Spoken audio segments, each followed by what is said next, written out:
ਸਤਨਾਮ ਸ਼੍ਰੀ ਵਾਹਿਗੁਰੂ ਸਾਹਿਬ ਜੀ।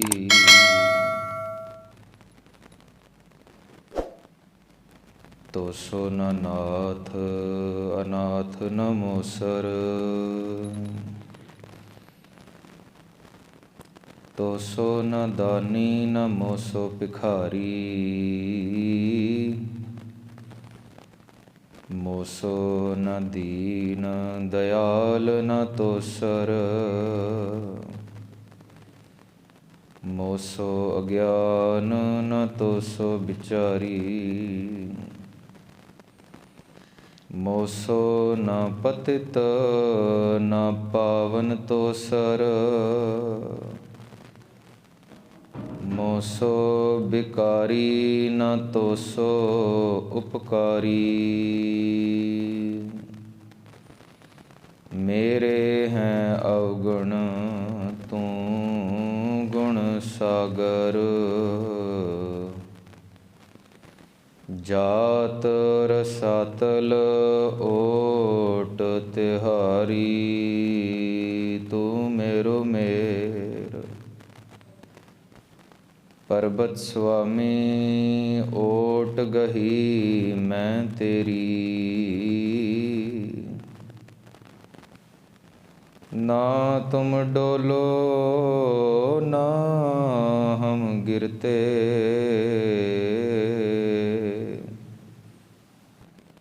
ਰਖ ਲੀਨੀ ਹਰ ਮੇਰੀ ਬੇਸ਼ੁਮਾਰ, ਅਥਾ ਗਨਤ ਅਤੋਲ, ਜਿਉ ਬੁਲਾਵਹੁ ਤਿਉ ਨਾਨਕ ਦਾਸ ਬੋਲੇ। ਸਤਿਗੁਰੂ ਗਰੀਬ ਨਿਵਾਜ। ਪਰਮ ਸਨਮਾਨਯੋਗ ਦਸਾਂ ਗੁਰੂਆਂ ਦੀ ਜਾਗਦੀ ਜੋਤ, ਅਕਾਲ ਪੁਰਖ ਸਰੂਪ, ਸਮਰੱਥ ਗੁਰੂ, ਪ੍ਰਤੱਖ ਗੁਰੂ, ਅਕਥ ਗੁਰੂ, ਸਰਬਗ ਗੁਰੂ, ਬਾਣੀ ਗੁਰੂ, ਧੰਨ ਧੰਨ ਸਤਿਗੁਰੂ ਸ਼੍ਰੀ ਗੁਰੂ ਗ੍ਰੰਥ ਸਾਹਿਬ ਜੀਆਂ ਦੀ ਪਾਵਨ ਗੋਦ ਦਾ ਰੰਗ ਰਸ ਮਾਣ ਰਹੇ ਗੁਰੂ ਪਿਆਰਿਓ। ਗੁਰਮਤਿ ਵਿਚਾਰਾਂ ਸ਼ਬਦ ਲੜੀਵਾਰ ਵਿਚਾਰ ਆਪ ਜੀ ਦੇ ਸਨਮੁਖ ਭੇਟ ਕਰਾਂ। ਸਭ ਤੋਂ ਪਹਿਲਾਂ ਭਰਵੀਂ ਆਵਾਜ਼ ਵਿੱਚ ਸਤਿਗੁਰਾਂ ਦੀ ਅਦਬ ਸਤਿਕਾਰ ਸਹਿਤ ਫਤਿਹ ਗਜਾਈਏ ਜੀ। ਆਖੋ ਜੀ, ਵਾਹਿਗੁਰੂ ਜੀ ਕਾ ਖਾਲਸਾ, ਵਾਹਿਗੁਰੂ ਜੀ ਕੀ ਫਤਿਹ।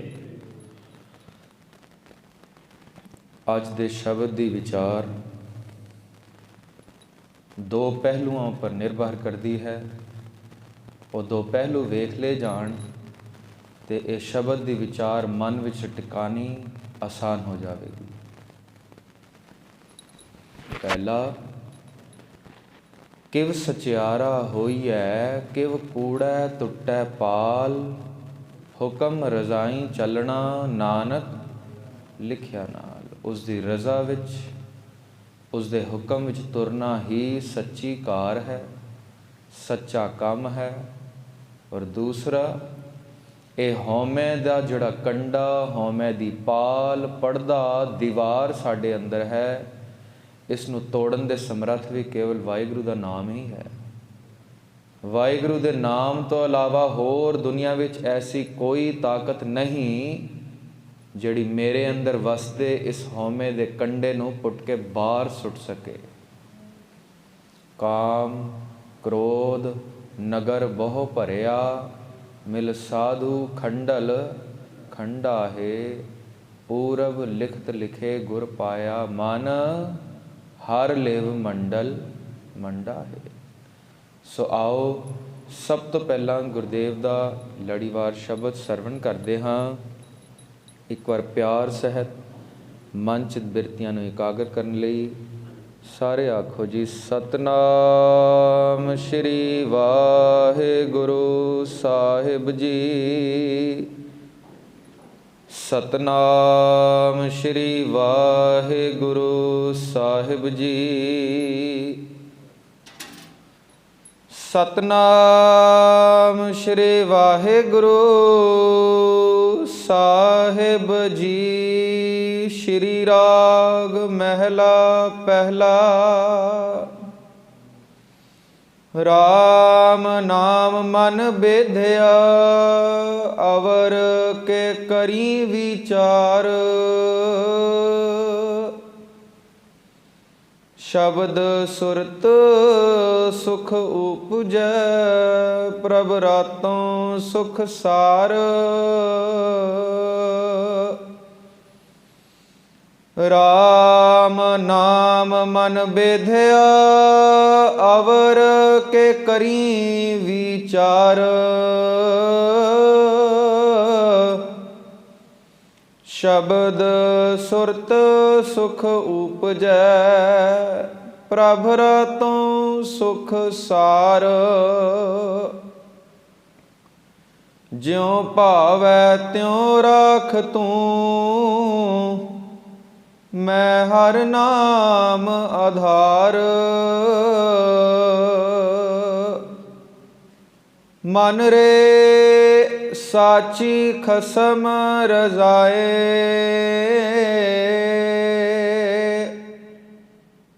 ਜਿਨ ਤਨ ਮਨ ਸਾਜ ਸ਼ਿੰਗਾਰਿਆ।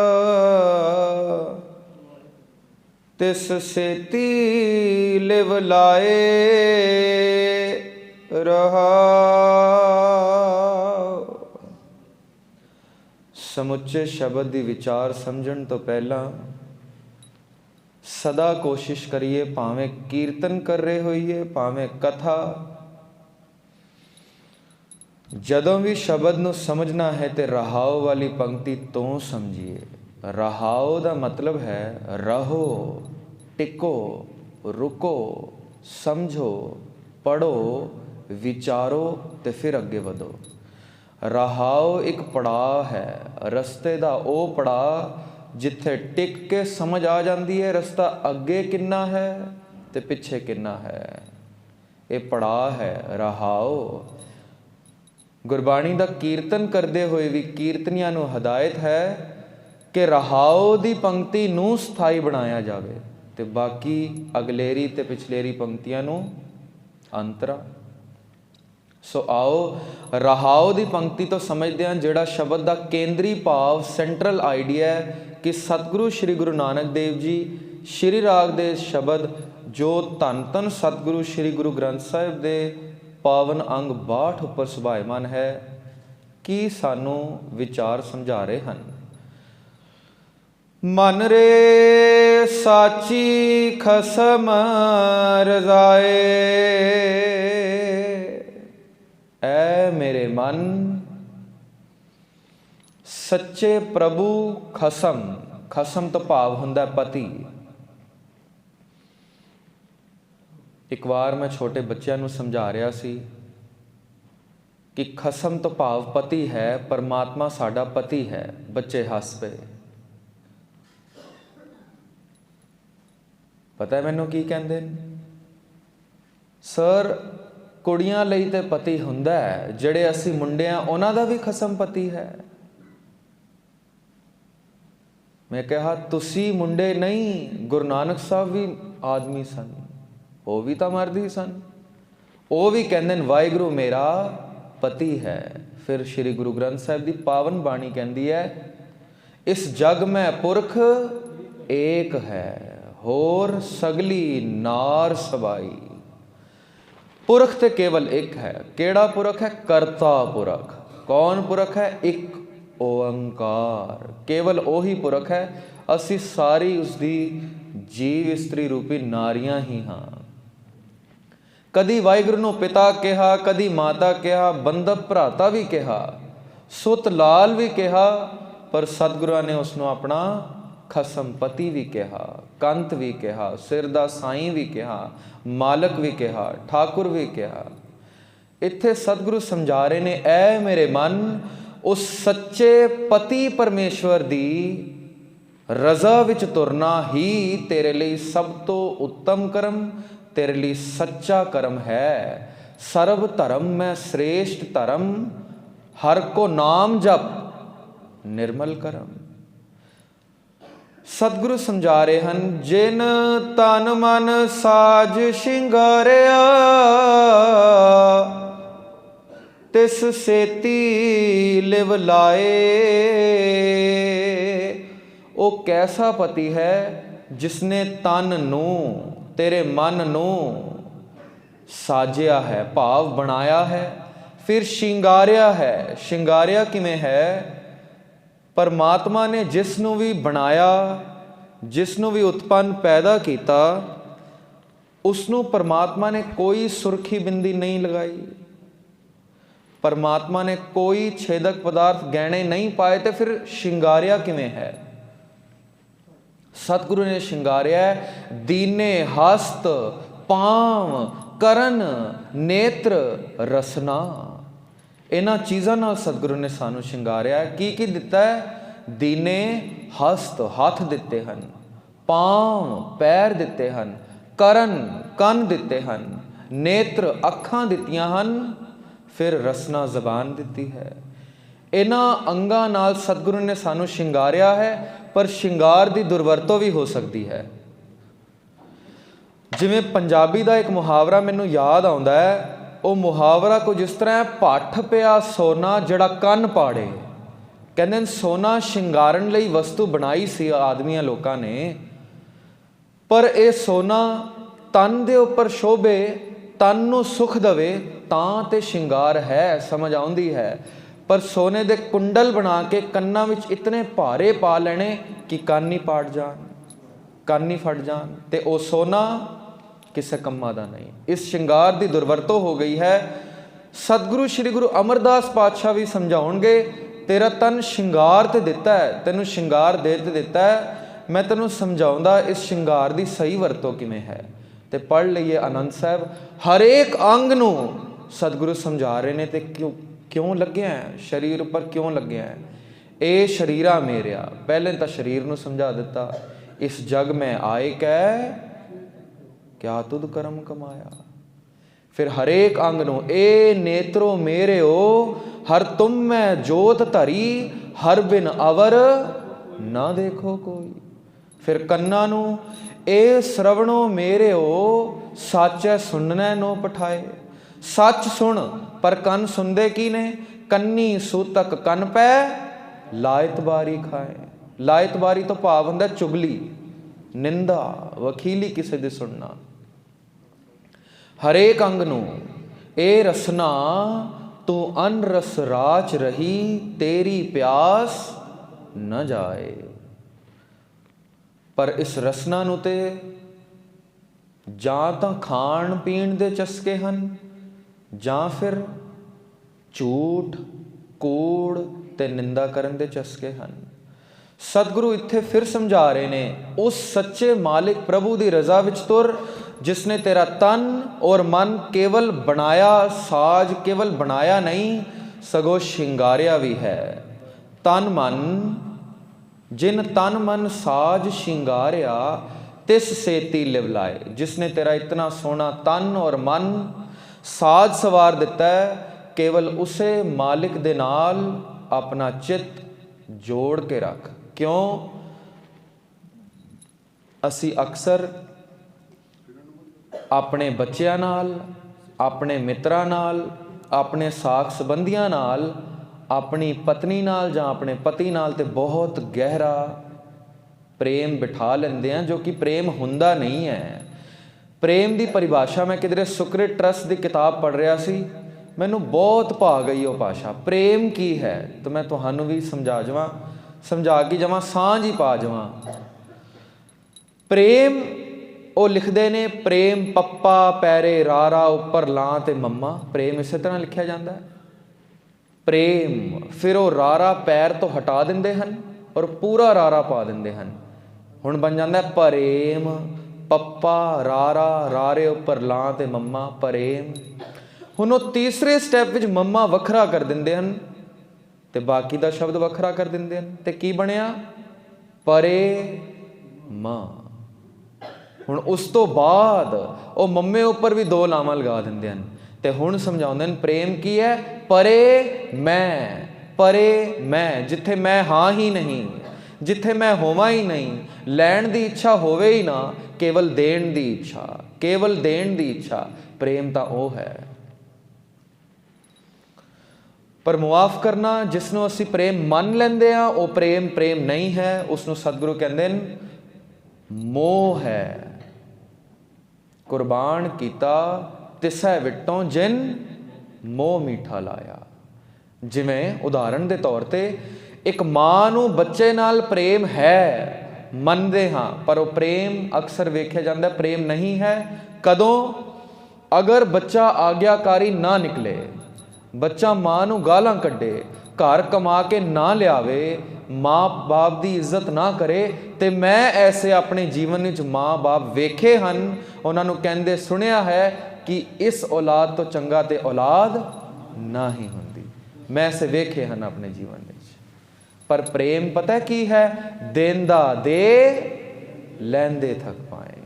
ਸ਼ਰਾਬੀ ਹੈ, ਕਬਾਬੀ ਹੈ, ਜੁਆਰੀ ਹੈ, ਬਲਾਤਕਾਰੀ ਹੈ, ਰੱਬ ਉਸ ਨੂੰ ਵੀ ਸਵਾਸ ਦੇ ਰਿਹਾ ਹੈ, ਉਸ ਨੂੰ ਵੀ ਰਿਜ਼ਕ ਪਹੁੰਚਾ ਰਿਹਾ ਹੈ, ਹਵਾ ਪਾਣੀ ਉਸ ਲਈ ਵੀ ਬਰਾਬਰ ਹੈ। ਰੱਬ ਦਾ ਨਿੰਦਕ ਹੈ, ਨਾਸਤਕ ਹੈ, ਭਾਵੇਂ ਆਸਤਕਾਂ ਨੂੰ ਸੂਲੀ ਚੜਾ ਰਿਹਾ ਔਰੰਗਜ਼ੇਬ, ਪਰ ਰੱਬ ਉਸ ਨੂੰ ਵੀ ਸਵਾਸ ਦੇ ਰਿਹਾ ਹੈ। ਹਾਂ, ਇਸ ਸ਼ਬਦ ਵਿੱਚ ਆਵੇਗਾ ਜ਼ਰੂਰ, ਸੱਚੋ ਔਰੈ ਸਭ ਕੋ ਉੱਪਰ ਸੱਚ ਆਚਾਰ। ਅਖੀਰ ਜਿੱਤ ਸੱਚ ਦੀ ਹੀ ਹੋਵੇਗੀ। ਪਰ ਪ੍ਰੇਮ ਦੀ ਪਰਿਭਾਸ਼ਾ ਸਤਿਗੁਰੂ ਸਮਝਾਉਂਦੇ ਨੇ, ਜਿੱਥੇ ਮੈਂ ਹੋਵਾਂ ਹੀ ਨਾ, ਲੈਣ ਦੀ ਇੱਛਾ ਹੋਵੇ ਹੀ ਨਾ, ਵੱਡਾ ਦਾਤਾ ਤਿਲ ਨਾ ਤਮਾਏ। ਜਿਸ ਨੂੰ ਤਿਲ ਜਿੰਨੀ ਵੀ ਤਮਾ ਨਾ ਹੋਵੇ ਕਿ ਮੈਂ ਕੁਝ ਲੈਣਾ ਹੈ ਆਪਣੇ ਬੱਚਿਆਂ ਤੋਂ, ਪ੍ਰੇਮ ਤਾਂ ਉਹ ਹੈ। ਸੋ ਪਹਿਲੀ ਪੰਕਤੀ ਵਿੱਚ ਸਤਿਗੁਰੂ ਫਰਮਾਨ ਕਰ ਰਹੇ ਹਨ, ਰਾਮ ਨਾਮ ਮਨ ਬੇਧਿਆ, ਅਵਰ ਕੇ ਕਰੀ ਵਿਚਾਰ। ਜਦੋਂ ਰਹਾਉ ਦੀ ਪੰਕਤੀ ਵਿੱਚ ਸਤਿਗੁਰੂ ਸਮਝਾਉਂਦੇ ਹਨ ਕਿ ਐ ਮੇਰੇ ਮਨ, ਸੱਚੇ ਮਾਲਿਕ ਦੀ ਰਜ਼ਾ ਵਿੱਚ ਤੁਰ, ਉਸੇ ਨਾਲ ਪ੍ਰੇਮ ਬਿਠਾ ਲੈ, ਇਹੀ ਸਭ ਤੋਂ ਉੱਤਮ ਕਾਰ, ਸਭ ਤੋਂ ਉੱਤਮ ਕਰਮ ਹੋਵੇਗਾ। ਹੁਣ ਇਸੇ ਪੰਕਤੀ ਦੇ ਆਲੇ ਦੁਆਲੇ ਪੂਰਾ ਸ਼ਬਦ ਘੁੰਮੇਗਾ, ਕਿਉਂਕਿ ਇਹ ਸ਼ਬਦ ਦਾ ਕੇਂਦਰੀ ਭਾਵ, ਸੈਂਟਰਲ ਆਈਡੀਆ। ਮੈਂ ਫਿਰ ਕਹਾਂ, ਰਹਾਉ ਦੇ ਆਖਰੀ ਅਰਥ ਹਨ ਰਹੋ, ਰੁਕੋ, ਟਿਕੋ, ਸਮਝੋ, ਹੁਣ ਅੱਗੇ ਤੁਰੋ। ਰਾਮ ਨਾਮ ਮਨ ਬੇਧਿਆ। ਸਤਿਗੁਰੂ ਫਰਮਾ ਰਹੇ ਹਨ, ਜਿਸਨੇ ਰਹਾਉ ਦੀ ਪੰਕਤੀ ਨੂੰ ਜਾਣ ਕੇ ਸੱਚੇ ਖਸਮ ਨਾਲ ਪ੍ਰੇਮ ਬਿਠਾ ਲਿਆ ਹੈ, ਰਾਮ ਨਾਮ, ਰਾਮ ਪ੍ਰਭੂ ਦੇ ਨਾਮ। ਇਹ ਰਾਮ ਕੌਣ ਹੈ? ਇਹ ਪਿੱਛੇ ਹੀ ਅਕਸ਼ੇ ਕੁਮਾਰ ਦੀ ਇੱਕ ਵੀਡੀਓ ਵਾਇਰਲ ਹੋਈ, ਬਾਲੀਵੁੱਡ ਦਾ ਬੜਾ ਵੱਡਾ ਐਕਟਰ, ਉਸ ਦੀ ਇੱਕ ਵੀਡੀਓ ਵਾਇਰਲ ਹੋਈ। ਉਹ ਕਹਿ ਰਿਹਾ ਸੀ, ਕਿਉਂ ਬਾਰ-ਬਾਰ ਰਾਮ ਦਾ ਨਾਮ ਸ਼੍ਰੀ ਗੁਰੂ ਗ੍ਰੰਥ ਸਾਹਿਬ ਵਿੱਚ ਹੈ? ਸ਼੍ਰੀ ਗੁਰੂ ਗ੍ਰੰਥ ਸਾਹਿਬ ਰਾਮ ਦੇ ਉਪਾਸ਼ਕ ਹਨ, ਰਾਮ ਦੇ ਪੁਜਾਰੀ ਹਨ। ਪਰ ਮੁਆਫ ਕਰਨਾ ਐਸਾ ਬਿਲਕੁਲ ਵੀ ਨਹੀਂ ਹੈ। ਇਹ ਰਾਮ ਕੌਣ ਹੈ? ਕਬੀਰ ਸਾਹਿਬ ਦੇ ਸ਼ਲੋਕਾਂ ਚੋਂ ਸਾਨੂੰ ਬਹੁਤ ਕਲੀਅਰ ਸਮਝ ਆ ਜਾਏਗਾ ਰਾਮ ਕੌਣ ਹੈ। ਕਬੀਰ ਰਾਮ ਕਹਿਨ ਮੈਂ ਭੇਦ ਹੈ, ਤਾਂ ਮੈਂ ਏਕ ਵਿਚਾਰ, ਸੋਈ ਰਾਮ ਸਭੈ ਕਹੈ, ਸੋਈ ਕੌਤਕ ਹਾਰ। ਕਬੀਰ ਸਾਹਿਬ ਕਹਿ ਰਹੇ ਨੇ, ਰਾਮ ਜਪੋ ਜੀ ਐਸੇ ਐਸੇ, ਧਰੂ ਪ੍ਰਹਿਲਾਦ ਜਪਿਓ ਹਰ ਜੈਸੇ। ਪਰ ਲੋਕੀ ਸਮਝ ਬੈਠੇ ਕਿ ਕਬੀਰ ਦਸ਼ਰਥ ਪੁੱਤਰ ਰਾਮ ਦੀ ਉਪਾਸਨਾ ਕਰ ਰਹੇ ਹਨ, ਦਸ਼ਰਥ ਪੁੱਤਰ ਰਾਮ ਨੂੰ ਪੂਜ ਰਹੇ ਹਨ, ਆਪਣਾ ਇਸ਼ਟ ਮੰਨਦੇ ਨੇ। ਕਬੀਰ ਸਾਹਿਬ ਸਾਫ਼ ਖੰਡਨ ਕਰਦੇ ਹੋਏ ਕਹਿਣਗੇ, ਰਾਮ ਕਹਿਨ ਮੈਂ ਭੇਦ ਹੈ। ਕਹਿੰਦੇ ਜਿਸ ਰਾਮ ਦੀ ਪੂਜਾ ਡੰਡੋਤ ਮੈਂ ਕਰ ਰਿਹਾ ਹਾਂ, ਜਿਸ ਰਾਮ ਨੂੰ ਤੁਸੀਂ ਸਮਝ ਰਹੇ ਹੋ, ਬਹੁਤ ਫਰਕ ਹੈ। ਕੀ ਫਰਕ ਹੈ? ਸੋਈ ਰਾਮ ਸਭੈ ਕਹੈ, ਸੋਈ ਕੌਤਕ ਹਾਰ। ਇੱਕ ਰਾਮ ਉਹ ਹੈ ਜਿਹੜਾ ਸਭੈ ਘਟ ਰਾਮ ਬੋਲੇ, ਰਾਮਾ ਬੋਲੇ, ਰਾਮ ਬਿਨਾ ਕੋ ਬੋਲੇ ਰੇ। ਇੱਕ ਰਾਮ ਇਹ ਹੈ। ਪਰ ਦੂਸਰਾ ਰਾਮ ਹੈ, ਰਾਮ ਗਇਓ ਰਾਵਣ ਗਇਓ, ਜਾਂ ਕੋ ਬਹੁ ਪਰਵਾਰ। ਕਬੀਰ ਸਾਹਿਬ ਕਹਿ ਰਹੇ ਨੇ, ਇੱਕ ਰਾਮ ਉਹ ਹੈ ਤੇ ਦੂਸਰਾ ਸੋਈ ਕੌਤਕ ਹਾਰ। ਇੱਕ ਰਾਮ ਉਹ ਹੈ ਜਿਹੜਾ ਘਟ ਘਟ ਕੇ ਅੰਤਰ ਕੀ ਜਾਣਤ ਹੈ, ਪਰ ਦੂਸਰਾ ਰਾਮ ਉਹ ਹੈ ਜਿਸ ਦੇ ਕੌਤਕ ਰਚੇ ਜਾ ਰਹੇ ਹਨ, ਜਿਸ ਦੇ ਤਮਾਸ਼ੇ ਰਚੇ ਜਾ ਰਹੇ ਹਨ, ਜਿਸ ਦੀ ਰਾਮ ਲੀਲਾ ਰਚੀ ਜਾ ਰਹੀ ਹੈ। ਹੁਣ ਕਹਿਣਗੇ ਮੇਰਾ ਰਾਮ ਕਿਹੜਾ ਹੈ? ਕਬੀਰ ਰਾਮੈ ਰਾਮ ਕਹੋ, ਕਹਿਬੇ ਮਾਏ ਵਿਵੇਕ। ਕਹਿੰਦੇ ਨੇ ਰਮੇ ਹੋਏ ਰਾਮ ਨੂੰ ਜਪੋ, ਪਰ ਵਿਵੇਕ, ਅਕਲ ਨਾਲ ਜਪੋ। ਮੈਂ ਕਿਹੜੇ ਰਾਮ ਨੂੰ ਪੂਜ ਰਿਹਾ ਹਾਂ? ਏਕ ਅਨੇਕੈ ਮਿਲ ਗਿਆ, ਏਕ ਸਮਾਨਾ ਏਕ। ਕਹਿੰਦੇ ਨੇ ਇੱਕ ਰਾਮ ਉਹ ਹੈ ਜਿਹੜਾ ਸਾਰਿਆਂ ਦੇ ਵਿੱਚ ਬੈਠਿਆ, ਅਨੇਕਾਂ ਮਿਲ ਗਿਆ, ਪਰ ਇੱਕ ਰਾਮ ਉਹ ਹੈ ਜਿਹੜਾ ਕੇਵਲ ਦਸ਼ਰਥ ਦਾ ਪੁੱਤਰ ਰਾਮ ਹੈ। ਕਹਿੰਦੇ ਨੇ ਮੈਂ ਉਸ ਅਨੇਕਾਂ ਹਿਰਦਿਆਂ ਦੇ ਵਿੱਚ ਵਸੇ ਰਾਮ ਦੀ ਉਪਾਸਨਾ ਕਰਦਾ, ਮੈਂ ਦਸ਼ਰਥ ਦੇ ਪੁੱਤਰ ਰਾਮ ਦਾ ਉਪਾਸ਼ਕ ਨਹੀਂ ਹਾਂ। ਜਦੋਂ ਸ਼੍ਰੀ ਰਾਮ ਦਸ਼ਰਥ ਦੇ ਪੁੱਤਰ ਦੀ ਗੱਲ ਆਏਗੀ, ਗੁਰੂ ਸਾਹਿਬ ਬੜੇ ਕਲੀਅਰ ਹੋਣਗੇ, ਜਾਂ ਤਾਂ ਉਸਦਾ ਕੋਈ ਸਾਕ ਰਿਸ਼ਤਾ ਦੱਸ ਦੇਣਗੇ, ਜਾਂ ਉਸ ਨਾਲ ਕੀ ਵਾਪਰਿਆ ਉਹ ਦੱਸ ਦੇਣਗੇ। ਜਿਵੇਂ ਰਾਵਣ ਨਾਲ ਕੀ ਵਾਪਰਿਆ, ਰਾਮ ਨਾਲ ਕੀ ਵਾਪਰਿਆ। ਲੰਕਾ ਗੜ ਸੋਨੇ ਕਾ ਪਿਆ, ਮੂਰਖ ਰਾਵਣ ਕਿਆ ਲੈ ਗਿਆ। ਜਦੋਂ ਰਾਮ ਦੀ ਗੱਲ ਆਏਗੀ, ਹੁਣੇ ਇੱਕ ਪੰਕਤੀ ਅਸੀਂ ਸਰਵਣ ਕੀਤੀ, ਹੋਰ ਰਾਮ ਪ੍ਰਤੀ ਬੇਅੰਤ ਪੰਕਤੀਆਂ, ਆਜ ਨਾ ਮੈਂ ਬੀਠਲ ਦੇਖਿਆ ਮੂਰਖ ਕੋ ਸਮਝਾਉ ਰੇ। ਸ਼ਬਦ ਪੜਿਓ, ਇਸ ਵਿੱਚ ਆਏਗਾ ਪਾਂਡੇ ਤੁਮਰਾ ਰਾਮਚੰਦ ਸੋ ਵੀ ਆਵਤ ਦੇਖਿਆ ਥਾ, ਰਾਵਣ ਸੇਤੀ ਸਰਬਰ ਹੋਈ ਘਰ ਕੀ ਜੋਏ ਗਵਾਈ ਥੀ।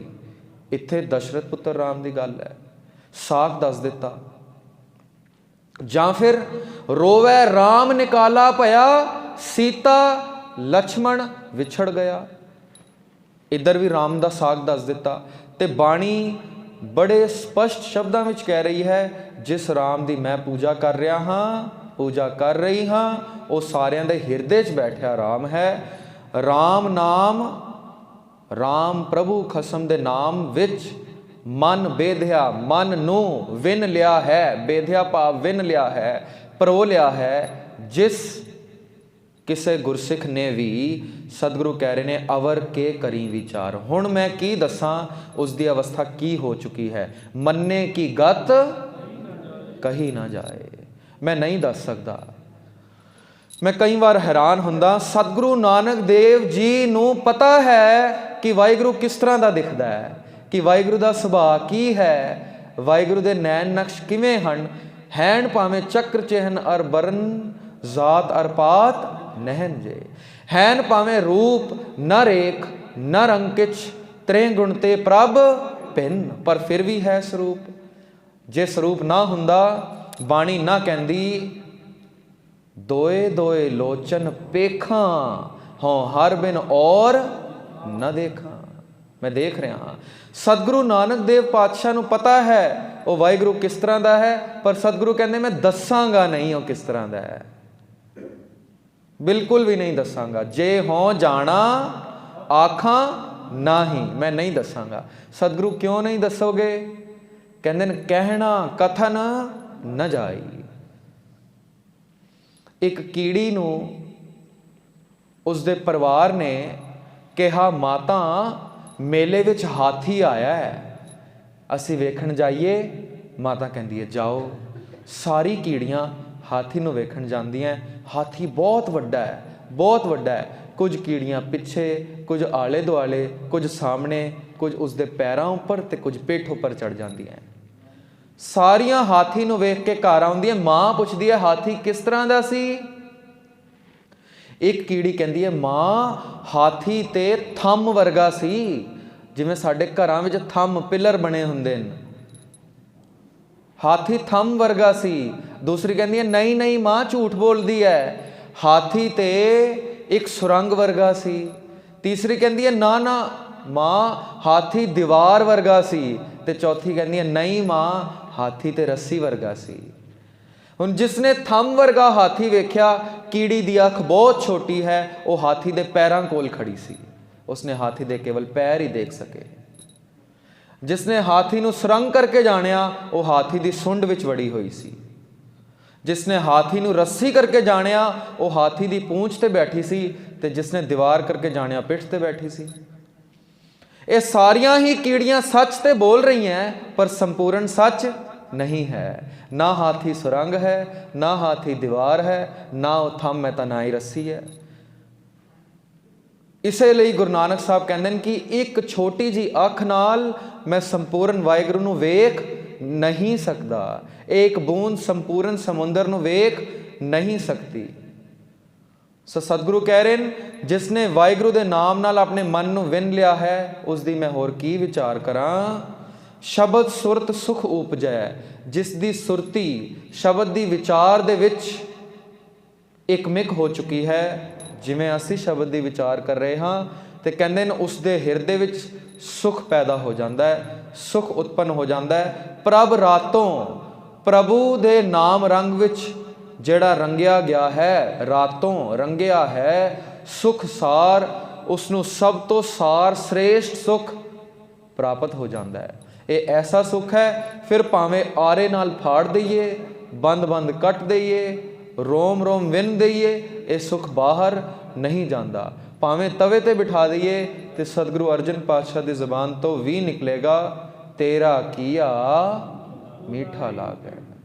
ये सदैव सुख प्रभु नाल रंगे होए नूं प्राप्त हो जाता है। ज्यों भावै त्यों राख तू, मैं हर नाम आधार। हुण वाहिगुरू तेरे अगे मेरी यही अरदास है, तू जिवें चाहे मैनू उस तरह रख लै, क्योंकि मैनू तेरे नाम का आधार टेक आसरा मिल चुकिया है। रहाओ दी पंक्ति, मन रे साची खसम रजाए, ऐ मेरे मन सच्चे खसम पति परमात्मा की रजा विच तुर, जिन तन मन साज शिंगारिया तिस सेती लिव लाए। जिसने तेरे तन और मन नू केवल बनाया नहीं, शिंगारिया भी है, उसे दे नाल अपना चित्त अपनी लिव जोड़ के बैठा रहो। रहाओ तन बैसंतर होमीए, एक रत्ती तोल कटाए, तन मन समधा जे करी, अन दिन अगन जलाए। हर नामै तुल न पुजई, जे लख कोटि करम कमाए। तन बैसंतर, जे तन नू बैसंतर अग विच होमीए पा दईए। होम दी थां जदों होम हवन हो रहा होवे, घ्यो आदिक समग्री पाई जाती है हवन विच, पर सतगुरु कह रहे हैं जे अपने तन नू एक रत्ती तोल कटाए, एक रत्ती भाव रत्ती रत्ती करके तोल के कटा दईए ते समग्री की जगह अपने तन नू पा दईए। उस तो बाद कह रहे हैं तन मन समधा जे करी, अन दिन अगन जलाए। समधा तो भाव वो लकड़ी जड़ी हवन विच इस्तेमाल होंदी है। जे तन और मन दोनों नू मैं लकड़ी करके उसे हवन विच गाल दवां, जला दवां, साड़ दवां, तो सतगुरु उच्ची बांग दे के कह रहे हैं इतनी तपस्या तो बाद भी हर नामै तुल न पुजई। वाहिगुरु दे नाम दे बराबर तेरी कोई भी तपस्या नहीं पहुँच सकती, जे लख कोटि कर्म कमाए। जे तू ऐसे लखां और करोड़ां कर्म भी कर लवें तां भी वाहिगुरु दे नाम दे बराबर एक रत्ती भी नहीं पहुँच सकती। जिवें सतगुरु फरमान करनगे, पाठ पढ़ियो अर वेद विचारियो, निवल भुअंगम साधे, पंच जनास्यो संग ना छुटकियो, अधिक अहन बुध बाधे। उच्ची बांग विच बाणी कहेगी, प्यारे इन विध मिलन न जाई, मैं किए कर्म अनेका ते मिलेगा किवें, हार परियो स्वामी के द्वारे दीजै बुध विवेका। इसे विच सतगुरु फरमान करनगे। खैर अगलेरी पंक्ति विचों बहुत सोहना प्रकरण बन जाएगा, इसे शब्द तो असी प्रकरण चुकांगे। चेते रखना, पाठ पढ़ियो और वेद विचारियो। सतगुरु फरमान कर रहे हैं अगलेरी पंक्ति विच, अर्ध शरीर कटाइए सिर करवत तराए, तन है मंचल गालिए, पी मन ते रोग न जाए। हर नामै तुल न पुजई, सब डिठी ठोक वजाए। सतगुरु कह रहे हैं पहली पंक्ति में जिथे समझाया कि रोम रोम करके भी तू हवन विच पा दवें, शरीर कटाए होमै कर राती, वर्त नेम करै बहु भांति, नहीं तुल राम नाम विचार। नहीं हो सकता, बराबर है ही नहीं। इस पंक्ति में सतगुरु दूसरे प्रमाण नाल सानू समझाउंदे हन, अर्ध शरीर कटाइए सिर करवत तराए। अर्ध भाव अद्धा शरीर कटाइए, शरीर नू अद्धा अद्धा दुफाड़ कटा लईए सिर करवत तराए, सिर ते करवत भाव आरा रख के जे शरीर नूं दो फाड़ करा लईए। किवें? मन कामना, ये फिर वही शब्द आ गया, पाठ पढ़ियो और वेद विचारियो। मन कामना तीर्थ जाए बस्यो, सिर करवत तराए, मन की मैल न उतरै ए बिद, जे लख जतन कराए। कहते सिर ते आरा रख के शरीर नूं दोफाड़ कर देण नाल भी तन है मंचल गालिए, भी मन ते रोग ना जाए। जां फिर आरा रख के दोफाड़ करा लिए, जां है मंचल हिमालय विच तपस्या करके अपने शरीर पर बस्तर कपड़े ना पा के हिमालय की बर्फ विच शरीर नूं पूर्ण तौर पर गला लेना, इस नाल भी तेरे मन के रोग चले जान। तैनूं बहुत मुगालता है, बहुत गलत फहमी है, इस नाल भी तेरे मन के रोग नहीं जाउणगे। सतगुरु कह रहे हैं हर नामै तुल न पुजई, सब डिठी ठोक वजाए। कहते मैं ठोक वजा के जदों घड़े नूं वेखना होवे कि घड़ा खरा है कि खोटा है, तो कुम्हार ठोक के उसकी आवाज़ नाल पछाण जाता है। इसी तरह सतगुरु कह रहे हैं मैं देख लिया है, सारे कर्म कांड करते लोगों को वेख लिया है, मैं ठोक वजा के तुहानू दावे नाल कहंदा कि हर नाम है तुल न पुजई। वाहिगुरु दे नाम दे बराबर ऐसी कोई भी चीज़ नहीं, भावें तू शरीर नू गाल, भावें साड़, ते भावें दोफाड़ करा लिया करवत दे नाल। अगलेरी पंक्ति भी सतगुरु फरमा रहे हैं कंचन के कोट दत करी, बहु है वर गै वरदान, भूम दान गौआ कणी, पी अंतर गर्भ गुमान, राम नाम मन बेधया, गुर दिया सच दान। कंचन के कोट, हुण अगलेरा हठ सतगुरु दस रहे हैं। ये सारा शब्द कर्म कांडां दी चरम सीमा सानू दर्शा रहा है कि वध तो वध भी लोगों ने की कोशिश की वाहिगुरू नू हासिल करने लई, वध तो वध भी की कर सके हो। सतगुरु दस रहे हैं कंचन के कोट दत करी। हुण कोट शब्द नू समझना बहुत जरूरी है। कोट कक्के नू होड़ा ते टैंका पिया है। इस कोट का मतलब कुछ होर है, पर कक्के नू होड़ा ते टैंके थल्ले औंकड़ में पा देवां उसका कुछ होर मतलब है। फिर कक्के नू होड़ा टैंके नू सिहारी भी पै सकती है। तिन्नां नू पढ़ांगे कोट, पर तिन्नां दे अखरी अर्थ अलग हो जाएंगे। औंकड़ नू समझ लीए ना, सब तो सौखी ग्रामर है। गुरबाणी व्याकरण नू समझना है, औंकड़ नू सब तो पहला समझिए, छोटे ऊ दी मात्रा।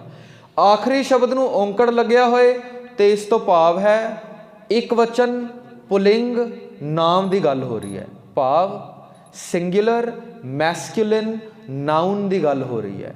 एक वचन भाव एक की गल हो रही होगी, मैस्कुलिन होएगा, पुलिंग होएगा, और नाउन संज्ञा होगी, नाम होगा। औंकड़ नू हटा दईए तो उसके मतलब होर बड़े सारे निकल जाएंगे, पर एक मतलब समझ आएगा कि वो एक वचन ते नहीं रह गया, हुण बहुवचन हो गया। वो पुलिंग भी हो सकता है, वो स्त्रीलिंग भी हो सकता है, पर घट्टो घट इतनी समझ पाएगी कि वो बहुवचन हो गया है, प्लूरल हो गया है। सिंगुलर तो प्लूरल हो गया है। सिहारी का एक मतलब है कि वो स्त्रीलिंग हो गया है, एक मतलब है कि वो गिणतीवाचक हो गया है, एक मतलब है कि वो वर्ब हो गया है। बड़े सारे मतलब ने सिहारी दे। इत्थे कोट नू औंकड़ नहीं लग्या। इस कोट का मतलब किला हो सकता सी, पर अगर औंकड़ लग्या हुंदा, जिवें गुरबाणी का एक शब्द सुना देवां जिथे कोट नू औंकड़ लग्या, लंका सा कोट समुंद सिखाई। एक दी गल हो रही होगी तो औंकड़ लग जाएगा। मूल मंत्र पूरा पढ़ लो, औंकड़ लग्या होएगा, क्योंकि एक ओंकार की गल हो रही है। सतनाम, नाम नू औंकड़ होना चाहिए है। एक वाहिगुरू का नाम सच्चा है।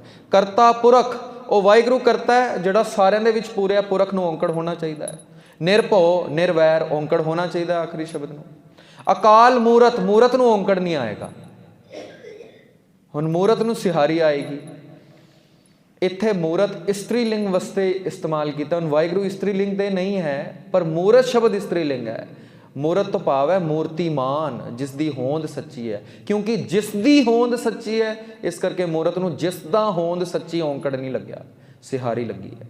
ਖੈਰ ਇਹ ਤੇ ਵਿਆਕਰਣ ਦਾ ਵਿਸ਼ਾ, ਪਰ ਥੋੜੀ ਸਮਝ ਸਾਨੂੰ ਪੈ ਜਾਣੀ ਚਾਹੀਦੀ ਹੈ, ਘੱਟੋ ਘੱਟ ਔਂਕੜ ਦੀ ਸਮਝ ਪੈ ਜਾਵੇ ਸਹੀ। ਕੰਚਨ ਕੇ ਕੋਟ ਦਤ ਕਰੀ, ਕੰਚਨ ਭਾਵ ਸੋਨੇ ਦੇ ਕੋਟ, ਕਿਲੇ, ਇੱਕ ਨਹੀਂ ਕਈ ਕੋਟ। ਹੁਣ ਕੋਟ ਨੂੰ ਅਗਰ ਸਿਹਾਰੀ ਆਏਗੀ ਤੇ ਸੁਖਮਨੀ ਸਾਹਿਬ ਦੀ ਅਸੀਂ 10ਵੀਂ ਅਸ਼ਟਪਦੀ ਪੜਾਂਗੇ, ਕਈ ਕੋਟ ਹੋਏ ਪੁਜਾਰੀ, ਕਈ ਕੋਟ ਆਚਾਰ ਵਿਵਹਾਰੀ। ਹੁਣ ਇੱਥੇ ਕੋਟ ਨੂੰ ਸਿਹਾਰੀ ਲੱਗੀ ਹੋਏਗੀ। ਇਸ ਸਿਹਾਰੀ ਤੋਂ ਭਾਵ ਗਿਣਤੀ ਸੂਚਕ ਹੈ। ਇਹ ਕੋਟ ਦਾ ਮਤਲਬ ਕਰੋੜ ਹੈ, ਕਈ ਕੋਟ। ਹੁਣ ਇੱਥੇ ਕੋਟ ਦਾ ਮਤਲਬ ਹੈ ਕਿਲੇ, ਬਹੁਤ ਸਾਰੇ ਕਿਲੇ।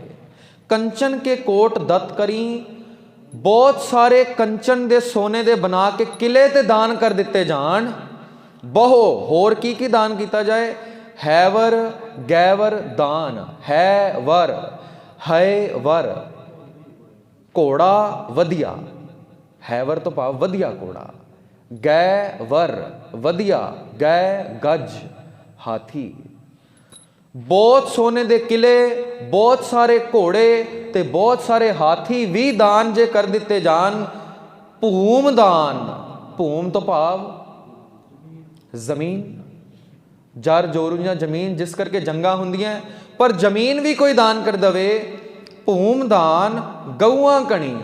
ਹੁਣ ਗਾਂ ਨੂੰ ਬਹੁਤ ਵੱਡੀ ਸਰਮਾਇਆ, ਆਪਣਾ ਜਾਇਦਾਦ ਸਮਝਿਆ ਜਾਂਦਾ ਸੀ। ਪੁਰਾਤਨ ਸਮੇਂ ਜਦੋਂ ਬਾਰਟਰ ਸਿਸਟਮ ਹੁੰਦਾ ਸੀ, ਕਰੰਸੀ ਨਹੀਂ ਸੀ ਬਣੀ, ਉਦੋਂ ਗਾਵਾਂ ਵੀ ਜਾਇਦਾਦ ਗਿਣੀਆਂ ਜਾਂਦੀਆਂ ਸਨ, ਤੇ ਗਾਵਾਂ ਵੀ ਦਾਨ ਕਰ ਦਿੱਤੀਆਂ ਜਾਣ। ਪੀ ਅੰਤਰ ਗਰਭ ਗੁਮਾਨ, ਸਤਿਗੁਰੂ ਕਹਿੰਦੇ ਨੇ ਦਾਨ ਤੇ ਤੂੰ ਕਰ ਦਵੇਂ, ਪਰ ਅੰਦਰ ਇਹ ਲਾਲਸਾ ਹੋਵੇ ਕਿ ਲੋਕੀ ਕਹਿਣ ਕਿ ਤੂੰ ਦਾਨ ਕੀਤੀ ਹੈ। ਤੀਰਥ ਵਰਤ ਅਰ ਦਾਨ ਕਰ, ਮਨ ਮੈਂ ਧਰੇ ਗੁਮਾਨ। ਤੇ ਸਤਿਗੁਰੂ ਤੇਗ ਬਹਾਦਰ ਸਾਹਿਬ ਕਹਿਣਗੇ, ਨਾਨਕ ਨੇ ਫਲ ਜਾਤ ਤੇ ਜਿਉ ਕੁੰਚਰ ਇਸ਼ਨਾਨ। ਫਿਰ ਅਗਰ ਤੀਰਥ ਇਹ ਦਾਨ ਕੀਤੇ ਵੀ ਜਾਣ, ਤੀਰਥਾਂ ਤੇ ਇਸ਼ਨਾਨ ਵੀ ਕੀਤਾ ਜਾਵੇ, ਬਹੁਤ ਸਾਰਾ ਦਾਨ ਵੀ ਕੀਤਾ ਜਾਵੇ, ਤੇ ਕਿਤਨਾ ਸਾਨੂੰ ਫਲ ਮਿਲੇਗਾ। ਜਪਜੀ ਸਾਹਿਬ ਦੀ ਸਾਨੂੰ 22ਵੀਂ 21ਵੀਂ ਪੌੜੀ ਵਾਹਿਗੁਰੂ ਕਿਰਪਾ ਕਰਨ ਬਹੁਤ ਕਲੀਅਰ ਸਮਝਾ ਦੇਗੀ। ਤੀਰਥ ਤਪ ਦਇਆ ਦਤ ਦਾਨ, ਜੇ ਕੋ ਪਾਵੈ ਤਿਲ ਕਾ ਮਾਨ। ਕੇਵਲ ਇਤਨਾ ਮਾਨ। ਪਰ ਸੁਣਿਆ ਮੰਨਿਆ ਮਨ ਕੀਤਾ ਭਾਉ, ਅੰਤਰਗਤ ਤੀਰਥ ਮਲ ਨਾਉ। ਤੀਰਥ ਨਾਵਣ ਜਾਓ, ਤੀਰਥ ਨਾਮ ਹੈ। ਸੱਚਾ ਤੀਰਥ ਕੀ ਹੈ? ਸੋ ਸਤਿਗੁਰੂ ਕਹਿ ਰਹੇ ਨੇ, ਦਾਨ ਤੇ ਤੂੰ ਬਹੁਤ ਕਰੇ, ਪਰ ਅੰਦਰ ਗੁਮਾਨ ਬੈਠੇ ਰਹੇ ਕਿ ਮੈਂ ਦਾਨ ਕੀਤਾ ਹੈ, ਇਹ ਤੇਰਾ ਦਾਨ ਵੀ ਨਿਸਫਲ ਹੈ। ਰਾਮ ਨਾਮ ਮਨ ਬੇਧਿਆ, ਗੁਰ ਦੀਆ ਸੱਚ ਦਾਨ। ਹੁਣ ਸੱਚੇ ਦਾਨ ਦੀ ਸਤਿਗੁਰੂ ਪਰਿਭਾਸ਼ਾ ਸਮਝਾ ਰਹੇ ਨੇ ਕਿ ਰਾਮ ਨਾਮ, ਰਾਮ ਪ੍ਰਭੂ ਦੇ ਨਾਮ ਵਿੱਚ ਮਨ ਮੇਰਾ ਬੇਧਿਆ, ਵਿੰਨਿਆ ਗਿਆ, ਗੁਰ ਦੀਆ ਸੱਚ ਦਾਨ। ਇਹ ਸਤਿਗੁਰੂ ਨੇ ਕਿਰਪਾ ਕਰਕੇ ਮੈਨੂੰ ਇਹ ਦਾਨ ਦੇ ਕੇ ਸਮਝਾ ਦਿੱਤਾ ਕਿ ਸੱਚਾ ਦਾਨ ਹੈ ਜਦੋਂ ਤੂੰ ਆਪਣਾ ਮਨ ਸਤਿਗੁਰੂ ਨੂੰ ਦੇ ਦੇਵੇਂ ਤੇ ਸਤਿਗੁਰੂ ਦੀ ਮੱਤ ਆਪ ਲੈ ਲਵੇਂ। ਗੁਰ ਕੀ ਮੱਤ ਤੂੰ ਲੈ, ਭਗਤ ਬਿਨਾ ਲੋ ਡੂਬੇ ਸਿੰਘ।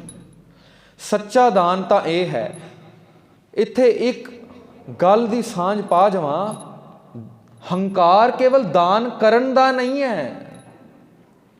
ਹੰਕਾਰ ਕੇਵਲ ਇਸ ਚੀਜ਼ ਦਾ ਨਹੀਂ ਹੈ ਕਿ ਮੇਰੇ ਕੋਲ ਬਹੁਤ ਪੈਸਾ ਹੈ, ਮੈਂ ਬਹੁਤ ਕਮਾ ਲਿਆ, ਬਹੁਤ ਵੱਡਾ ਹੋ ਗਿਆ, ਬੜਾ ਵੱਡਾ ਰਾਜਾ ਹੋ ਗਿਆ, ਸ਼ਾਹੂਕਾਰ ਹੋ ਗਿਆ, ਬੜਾ ਅਹੁਦੇਦਾਰ ਹੋ ਗਿਆ, ਕੋਈ ਮਿਨਿਸਟਰ ਬਣ ਗਿਆ। ਕੇਵਲ ਇਸ ਚੀਜ਼ ਦਾ ਹੀ ਹੰਕਾਰ ਨਹੀਂ ਹੁੰਦਾ। ਹੰਕਾਰ ਇਸ ਚੀਜ਼ ਦਾ ਵੀ ਹੈ ਕਿ ਮੈਂ ਕੁਝ ਵੀ ਨਹੀਂ ਹੋ ਗਿਆ, ਮੈਂ ਬਹੁਤ ਸਾਰਾ ਦਾਨ ਦੇ ਦਿੱਤਾ, ਮੈਂ ਸਾਰੀ ਆਪਣੀ ਦੌਲਤ ਲੁਟਾ ਦਿੱਤੀ, ਮੈਂ ਸੰਨਿਆਸੀ ਹੋ ਗਿਆ, ਮੈਂ ਜੋਗੀ ਹੋ ਗਿਆ, ਮੈਂ ਜੰਗਮ ਹੋ ਗਿਆ। ਇਸ ਚੀਜ਼ ਦਾ ਵੀ ਹੰਕਾਰ ਹੈ। ਇੱਕ ਜੈਨੀਆਂ ਦਾ ਸਮਾਗਮ ਸੀ, ਇੱਕ ਜੈਨ ਸਾਧੂ ਖੜਾ ਪ੍ਰਚਾਰ ਕਰ ਰਿਹਾ ਸੀ, ਤੇ ਉਸਨੇ ਪ੍ਰਚਾਰ ਕਰਦੇ ਨੇ ਕਿਹਾ ਕਿ ਮੈਂ ਲੱਖਾਂ ਨੂੰ ਲੱਤ ਮਾਰ ਕੇ ਇੱਥੇ ਅੱਜ ਖੜਾ ਹਾਂ, ਮੈਂ ਬਹੁਤ ਵੱਡਾ ਸ਼ਾਹੂਕਾਰ ਸੀ, ਮੈਂ ਆਪਣੀ ਸਾਰੀ ਦੌਲਤ ਨੂੰ ਲੱਤ ਮਾਰ ਕੇ ਤੇ ਅੱਜ ਤੁਹਾਡੇ ਇਧਰ ਪ੍ਰਚਾਰ ਕਰ ਰਿਹਾ। ਮੈਂ ਆਪਣਾ ਸਾਰਾ ਧਰਮ, ਸਾਰਾ ਕਰਮ, सारा जीवन अपने इष्ट उपर कुर्बान कर दिता है, मैं सब कुछ कुर्बान कर दिता है, सब कुछ दान कर दिता है, मैं ਲੱਖਾਂ ਨੂੰ ਲੱਤ ਮਾਰ ਕੇ ਇੱਥੇ ਖੜਾ ਹੁਣ ਮੈਂ ਸੰਨਿਆਸੀ ਹੋ ਗਿਆ, ਮੈਂ ਜੋਗੀ ਹੋ ਗਿਆ, ਮੈਂ ਗ੍ਰਸਥ ਵਿੱਚ ਨਹੀਂ ਪ੍ਰਵੇਸ਼ ਕਰਦਾ, ਮੈਂ ਲੱਖਾਂ ਨੂੰ ਲੱਤ ਮਾਰ ਕੇ ਖੜਾ। ਜਦੋਂ ਉਸਨੇ ਬਾਰ-ਬਾਰ ਇਹ ਕਿਹਾ ਕਿ ਮੈਂ ਲੱਖਾਂ ਨੂੰ ਲੱਤ ਮਾਰ ਕੇ ਇੱਥੇ ਖੜਾ ਤੇ ਉਹਨਾਂ ਦੇ ਹੀ ਭੀੜ ਵਿੱਚੋਂ ਇੱਕ ਬੰਦਾ ਬੋਲ ਪਿਆ, ਸੰਤ ਜੀ ਧਿਆਨ ਨਾਲ ਵੇਖ ਲਓ, ਲੱਗਦਾ ਹੈ ਤੁਹਾਡੇ ਲੱਖ ਲੱਤ ਨਾਲ ਹੀ ਚਿੰਬੜ ਗਏ ਨੇ, ਕਿਉਂਕਿ ਉਹ ਬਾਰ-ਬਾਰ ਕਹਿ ਰਹੇ ਸੀ ਮੈਂ ਲੱਖਾਂ ਨੂੰ ਲੱਤ ਮਾਰ ਕੇ ਖੜਾ। ਸੋ ਗੁਰੂ ਸਾਹਿਬ ਕਹਿੰਦੇ ਨੇ ਦਾਨ ਵੀ ਕੀਤਾ ਤੇ ਜਤਾਇਆ ਵੀ, ਐਸਾ ਦਾਨ ਤੇਰੇ ਕਿਸੇ ਕੰਮ ਦਾ ਨਹੀਂ ਹੈ। ਦੇ ਖਾਜੇ ਆਖ ਗਵਾਈਏ ਦੀ ਗੱਲ ਹੈ ਇੱਥੇ, ਤੇ ਕਰ ਪੁੰਨੋ ਨੀਚ ਸਦਾਈਏ ਦੀ ਗੱਲ ਹੈ ਇੱਥੇ। ਸੋ ਗੁਰੂ ਸਾਹਿਬ ਕਹਿ ਰਹੇ ਨੇ ਸਤਿਗੁਰੂ ਨੇ ਮੇਰੇ ਤੇ ਕਿਰਪਾ ਕਰਕੇ ਸੱਚਾ ਦਾਨ ਰਾਮ ਨਾਮ ਨਾਲ ਮੇਰਾ ਮਨ ਵਿੰਨ ਦਿੱਤਾ ਹੈ, ਇਹ ਸੱਚਾ ਦਾਨ ਮੈਨੂੰ ਸਮਝਾ ਦਿੱਤਾ ਹੈ। ਅੱਗੇ ਸਤਿਗੁਰੂ ਕਹਿਣ ਰਹੇ ਮਨ ਹਠ ਬੁੱਧੀ ਕੇਤੀਆਂ केते वेद विचार केते बंधन जी के गुरमुख मोख द्वार सच्चो रे सबको उपर सच आचार मन हठ बुद्धि केतियां मन विच किसी चीज़ का हठ कर लेना कि मैं सतगुरु का उपदेश किवें कमावां, कि मैं सतगुरु नूं किवें मिलां, मैं परमात्मा नूं किवें मिलां। मन हठ बुद्धि केतियां ऐसी बड़े सारे ज्ञानी ते विज्ञानी लोग होए ने जिन्हां ने हठ कर लिया कि मेरी बुद्धि तो बड़ी अकलमंद है, मैं तो बड़ा ज्ञानवान हाँ, बहुत विचारक ते प्रचारक हाँ। सिर्फ यही हठ नहीं किया, केते वेद विचार उन्होंने ये भी हठ कर लिया कि वेदां दी विचार केवल बहस मुबासियां विच पै जाना कि मैनू वेदां दी विचार ज़्यादा पता है, लोकां नाल इसे गल ते बहस करनी, अपने धर्म कुल जात नूं उच्चा जताउणा। गुरु साहब कहंदे ने जे ये भी कोई हठ करके बैठ जावे, उस तो अलावा केते बंधन जी के गुरमुख मोख द्वार, कहते इस तो अलावा भी होर कई तरह के हठ कर लवे। किस तरह के हठ होंदे हन? न्योली करम करै बहु आसन, जैन मार्ग संजम अत साधन, निमख निमख कर शरीर कटावै। ये ऊपर भी सतगुरु ने फरमाया कि जे रत्ती भाव एक छोटी इकाई जड़ी तोल दी है उन्ना भी शरीर कटाए, तोल तोल के हवन विच भी पावे, तावी निमख निमख कर शरीर कटावे, तो भी होमै मैल न जावे। हठ हुंदे ने एक पैर ते खड़े रहना, खूह विच रस्सी नाल अपने आप नूं लमका लेना, बर्फ विच अपना तन गला लेना, होम विच अपना रोम रोम करके तन पिंजर करके पा देना, अग विच गाल लेना, बर्फ विच गाल लेना, ठंडे पानी विच खलो जाना, ये सब हठ ने। असीं इस नूं कहंदे आ गोरख धंधा। पता है क्यों? एक गोरखनाथ जो गुरु नानक साहब अचल बटाले इन्हां नूं मिलन गए, ये जोगियां दा गुरु गोरखनाथ जिहड़ा सी, ये हर कुछ समय बाद वाहिगुरू नूं पाण दी विधि बदल लैंदा सी, हर कुछ समय बाद आसन बदल लैंदा सी, हर कुछ समय बाद साधन बदल लैंदा सी। तां करके जिहड़े भी साधन बदलते गए उसका नाम पै गया ते गोरख धंधा है। भाव ये टिकदा नहीं एक थां ते, ये तो बदलता जाता है, ये बदलता जाता है, गोरख धंधा। सो सतगुरु कहते हैं केवल वेदां दी विचार जां मन विच हट करना नहीं, ऐसे होर कई कर्म कांड तू कर लवे, केते बंधन जी के, जदों तक तू गुरमुख खखे नूं सिहारी, गुरु दी शरण पे बिना, गुरमुख भाव गुरु दे सन्मुख होना, गुरु नूं मुख करना, गुरमुख मोख द्वार। जदों तक तू सतगुरु की शरण विच नहीं पैंदा, गुरु दे सन्मुख नहीं हुंदा, उदों तक मुक्ति का द्वार तेरे लिए नहीं खुलेगा। हुण मुक्ति का द्वार की है? भारत विच जन्मे 4 धर्म, वड्डे धर्म, जैन, बौद्ध, हिंदू सनातन ते एक सिख। ये 4 वड्डे धर्म ने भारत दे। ਇਹਨਾਂ ਵਿੱਚੋਂ ਦੋ ਧਰਮ ਨਾਸਤਿਕ ਧਰਮ ਨੇ, ਭਾਵ ਪਰਮਾਤਮਾ ਦੀ ਹੋਂਦ ਨੂੰ ਨਹੀਂ ਮੰਨਦੇ। ਇੱਕ ਜੈਨ ਤੇ ਦੂਸਰਾ ਬੌਧ। ਸਨਾਤਨ ਔਰ ਸਿੱਖ ਵਾਹਿਗੁਰੂ ਦੀ ਹੋਂਦ, ਪਰਮਾਤਮਾ ਦੀ ਹੋਂਦ ਨੂੰ ਕਬੂਲ ਕਰਦਾ ਹੈ, ਪ੍ਰਵਾਨ ਕਰਦਾ ਹੈ, ਮੰਨਦਾ ਹੈ।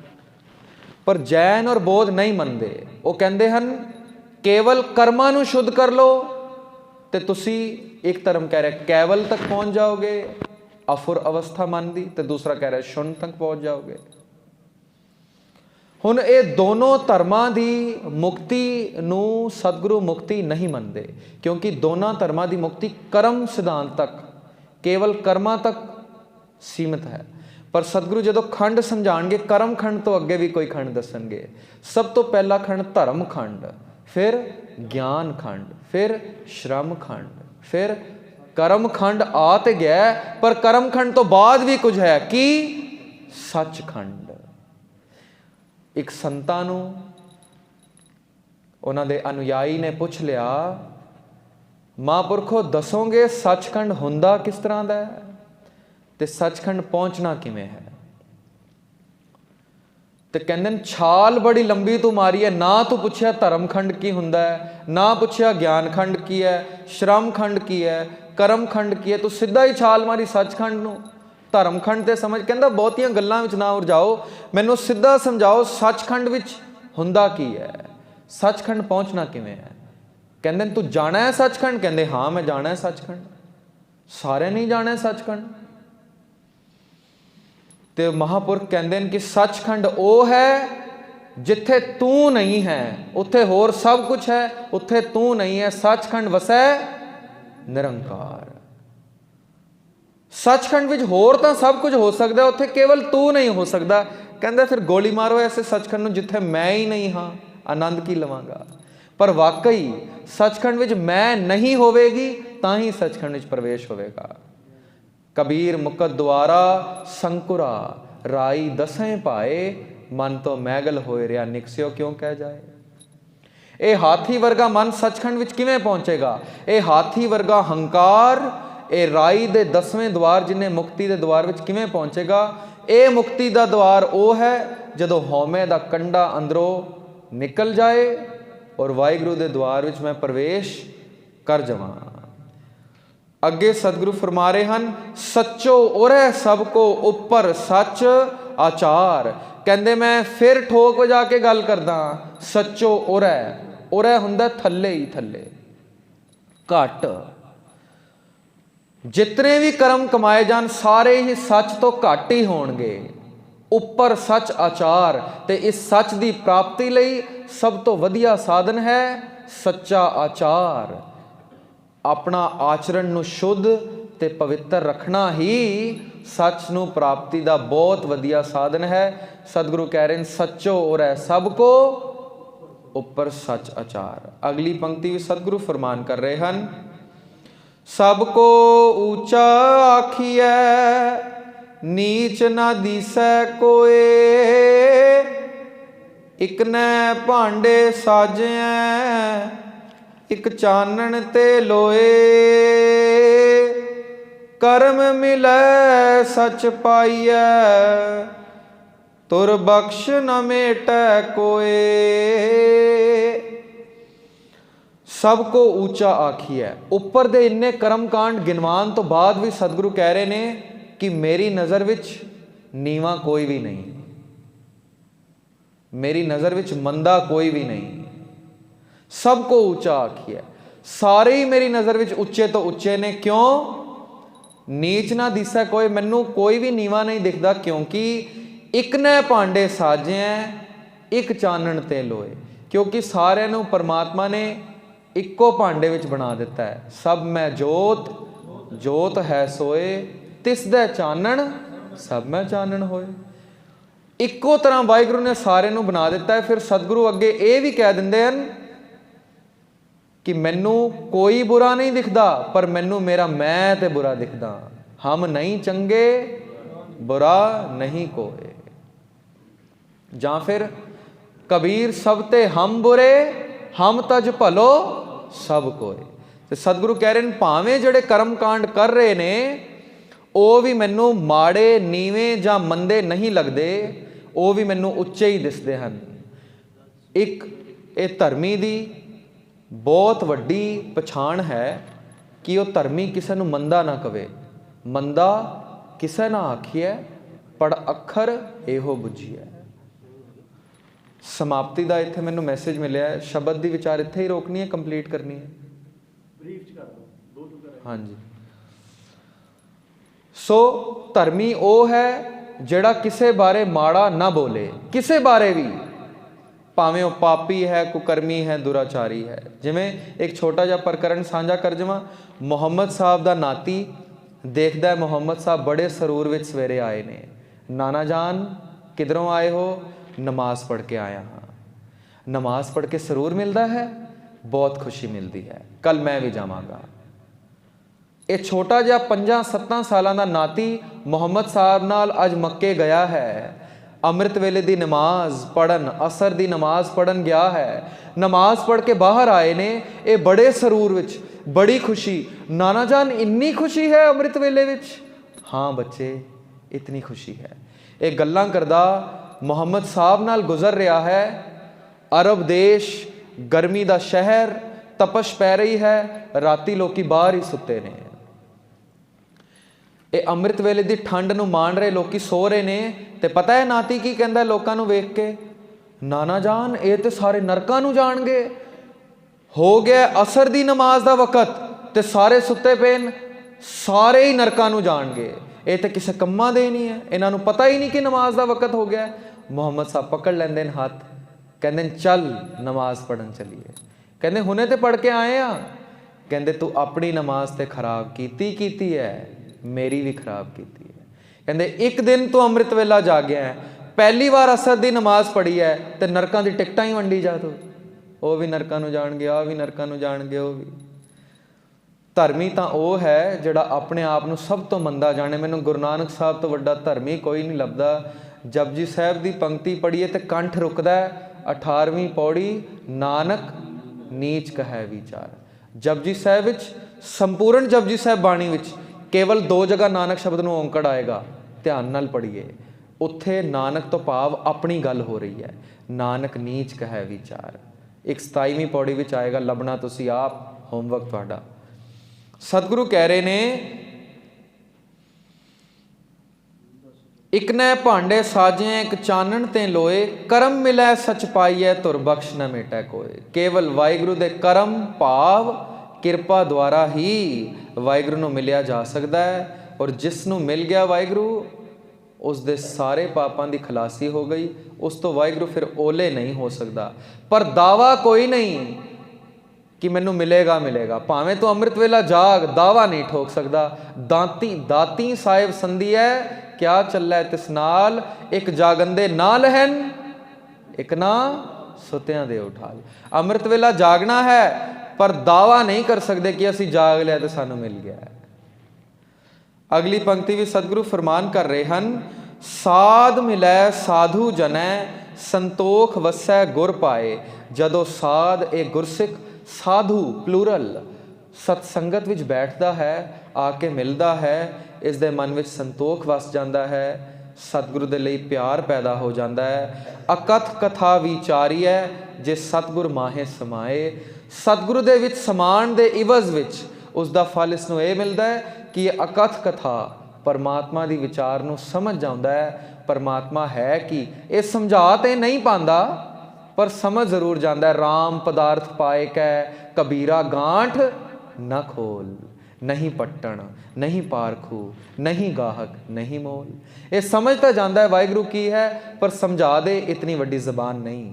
ਹਾਂ, ਕੁਝ ਨਾ ਕੁਝ ਦ੍ਰਿਸ਼ਟਾਂਤ, ਕੁਝ ਪ੍ਰਕਰਣ, ਕੁਝ ਸਾਖੀਆਂ ਸਾਡੇ ਸਾਹਮਣੇ ਜ਼ਰੂਰ ਸਤਿਗੁਰਾਂ ਨੇ ਰੱਖ ਦਿੱਤੀਆਂ ਹਨ। ਪੀ ਅੰਮ੍ਰਿਤ ਸੰਤੋਖਿਆ ਦਰਗਾਹ ਪੈਂਦਾ ਜਾਏ। ਇਹ ਜਿਹੜਾ ਪੈਂਦਾ ਜਾਏ ਹੈ ਨਾ, ਇਸ ਨੂੰ ਬਹੁਤ ਵਿਚਾਰ ਨਾਲ ਸਮਝਣ ਦੀ ਲੋੜ ਹੈ। ਸਤਿਗੁਰੂ ਦੇ ਨਾਮ ਰਸ ਨੂੰ ਜਿਸਨੇ ਪੀ ਲਿਆ, ਉਹ ਅੰਮ੍ਰਿਤ ਰਸ ਹੈ, ਅਮਰ ਰਸ ਹੈ। ਸਰੀਰ ਕਰਕੇ ਤਾਂ ਨਹੀਂ ਅਮਰ ਹੁੰਦਾ, ਪਰ ਉਹ ਆਤਮਾ ਕਰਕੇ ਅਮਰ ਹੁੰਦਾ ਹੈ। ਪਿੱਛੇ ਸ਼ਹੀਦੀ ਦਿਹਾੜੇ ਮਨਾ ਕੇ ਸਾਹਿਬਜ਼ਾਦਿਆਂ ਦੇ ਅਸੀਂ ਹਟਿਆ, ਮੇਰੇ ਮਨ ਵਿੱਚ ਫੁਰਨਾ ਚੱਲਦਾ ਸੀ, ਅੱਜ ਤੱਕ ਦੀ ਉਮਰ ਵਿੱਚ ਕਿਤਨੇ ਹੀ ਅਰਬਾਂ ਬੱਚਿਆਂ ਨੇ ਜਨਮ ਲਏ ਹੋਣਗੇ, ਕਿਤਨੇ ਵੱਖ-ਵੱਖ ਦੇਸ਼ਾਂ ਵਿੱਚ, ਸ਼ਹਿਰਾਂ ਵਿੱਚ ਬੱਚਿਆਂ ਨੇ ਜਨਮ ਲਏ ਹੋਣਗੇ, ਕਿਤਨੇ ਹੀ ਚਲੇ ਗਏ। कोई किसी का नाम नहीं जानता। पर धन ने कलगीधर दे 4 लाल 300 साल तो सारी दुनिया उन्होंने नाम जानती है। मैंने लगता है अगले जितने अरबां साल दुनिया कायम रहेगी वो लालों का नाम नहीं मिट सकता। ये अमर हो गए। पी अमृत संतोख्या, उसके अंदर सच संतोख पैदा हो जाएगा। इस संतोख नाल वो दरगाह विच जाएगा तो सही, पर पहनदा जाए इज्जत लैके सिरोपा लैके जाएगा। जने खणे नूं कोई राजनीतिक बंदे नूं जां फिर गुरुद्वारे जने खणे नूं असीं सिरोपे पाई जा रहे हैं, पता ही कोई नहीं है। समझ लिया महज 2.5 मीटर का एक कपड़ा पाई जाओ गले, सानू की हुंदा है, गुरुद्वारे का धन माल है, पाई जाओ। 700 मुरीद पीर बुद्धू शाह ने शहीद करवाए सन कलगीधर होरां दी फौज विच। 700 मुरीद, अपने 700 सिख, अपने बच्चियां भरावां ते भतीजियां समेत। शहादत तो बाद सतगुरु पुछदे ने, बुद्धू शाह जी पुछ मंग लो की मंगदे हो। कंगा करदे सन सतगुरु उस वक्त, कहते सतगुरु ये तुहाडे कंगे विच अड़ा है ना, बस यही मैनू दान कर दो, यही मेरे लिए सरोपा है। तां सरोपा मिलिया 700 मुरीद शहीद कराने तो बाद। मैनूं लगदा 700 दिन वो राजनीतिक गुरुद्वारे भी नहीं आए तो जने खने ने सरोपे पाई जाओ, पाई जाओ। एक पीर बुद्धू शाह नूं सरोपा पिया, एक बाबा बुढ़ा जी नूं सरोपा पिया। काल किन्नी है, तिनको क्या उपदेशी है जिन गुरु नानक दे हो। गुरु अंगद पातशाह ने कहा सी, तुहानू मैं की उपदेश करां ਜਿਹੜੇ गुरु नानक की संगत लै चुके हैं। सरोपे उन्होंने मिलते हैं, जने खने नूं पाई जाओ सरोपे, घटाई जाओ अहमियत। सरोपा महज ऐसी एक चादर है जिहड़ी सिर तो लैके पैर, सिरों पाओ, इसनूं इस तरह समझिए, सिर तो पैर की इज्जत ढकदी है। तो वो राजनीतिक आके गुरुद्वारे की भी, गुरु की भी, गुरसिखां की भी इज्जत उछाल रहे हैं। मनाई जाओ वीर बाल दिवस, भावें अकाल तख्त तो हुक्म है कि ये शहीदी साहिबजादा दिवस मनाना है, मनाई जाओ, करी जाओ मोदी नूं खुश, ते पाई जाओ सरोपे। सरोपियां दी ना सानू अहमियत समझ आई। सतगुरु कृपा करन छेती समझ आ जाए सरोपा है की। सतगुरु कहते हैं सरोपा वो है जदों सच्चे सतगुरु का उपदेश तू पी लवें, तेरे मन अंदर संतोख आ जाए, तां तेनू सरोपा मिलेगा ते दरगाह विच इज्जत होके तू जाएगा, इज्जत मान होके। आखिरी पंक्ति, घट घट वाजै किंगुरी अन दिन शब्द सुहाए सुभाए। सतगुरु कह रहे हैं इस अमृत रस दे पींदियां मेरे अंदर एक अवस्था बनी है कि मैनू सारियां दे अंदर वाहिगुरू दिसना शुरू हो गया है। सारियां दे अंदर उसकी जीवन रौ चलती है, उसकी बीन वजदी है, उसके नाद वज रहे ने, ये मैनू दिखना शुरू हो गया। घट घट वाज है, हरेक दे हिरदे दे अंदर किंगुरी बीन साज नाद वज रहे ने। अन दिन शब्द सुभाए, जदों अन दिन निस दिन दिन रात हर वेले मेरे अंदर शब्द का सुभाव बन गया, प्यार पैदा हो गया। पर यह गल किसी विरले नूं समझ आउंदी है, विरले को सोझी पई गुरमुख मन समझाए। ये किसी विरले नूं ही गल समझ आती है कि सबै घट राम बोला है। जे गल ये समझ आ गई, लड़ाई झगड़े ही खत्म। गल समझ आ गई सी ना श्री गुरु गोबिंद सिंह साहब नूं, ताई 4 साहिबजादे शहीद करा के भी कहा सी, मित्र प्यारे नूं हाल मुरीदां दा कहना। छोटे तो छोटा बुखार भी चढ़ जाए ना, रब नूं उलांभा दिंदे असीं पिछे नहीं हटदे। मैं तेरे किहड़े मां पट्टे सी, मैनूं ही बुखार देना सी, साडे ही घर सारा दुख है। मेरे स्कूल एक घटना वापरी, एक स्टूडेंट दे मामा चलाना कर गए, यंग बिल्कुल सी, 30-32 साल का नौजवान। उसकी माता एक दिन मैनूं मिलन आई तो बड़े भावुक हिरदे नाल मिली। मैं भी उन्होंने सहारा देने की कोशिश की, गुरबाणी के परथाए। पर वो पता है मैनूं की कह रही सी, कहती सर साडे घर दे आले दुआले किसे घर मौत नहीं हो रही, साडे घर ही मेरा भरा चला गया। मैं क्या ये ठीक है? एक दिन पढ़ो जपो नाम ते नरकां दियां वंडो टिकटां, एक घरों चलाना कर जाए तो देखो हुण सारे घरां 'च मौत क्यों नहीं हो रही। साडे नाल ही रब दा वैर है, होर किसी दे घर नहीं हो रही मौत। सो सतगुरु कह रहे ने सारियां दे हिरदे विच ਉਹ ਵਸ ਚੁੱਕਿਆ ਹੈ, ਮੇਰੇ ਅੰਦਰ ਇਹ ਮੈਨੂੰ ਦਿਖਣਾ ਸ਼ੁਰੂ ਹੋ ਗਿਆ। ਪਰ ਇਹ ਕਿਸੇ ਵਿਰਲੇ ਨੂੰ ਸੋਝੀ ਆਉਂਦੀ ਹੈ, ਜੇ ਸੋਝੀ ਪੈ ਜਾਏ ਸਾਰੇ ਲੜਾਈ ਝਗੜੇ ਕਲਾ ਕਲੇਸ਼ ਮਿਟ ਜਾਣਗੇ। ਗੁਰਮੁਖ ਮਨ ਸਮਝਾਏ, ਸਤਿਗੁਰੂ ਦੇ ਸਨਮੁਖ ਹੋ ਗਈ ਮੇਰੇ ਮਨ ਵਿੱਚ ਇਹ ਸਮਝ ਪੈ ਸਕਦੀ ਹੈ।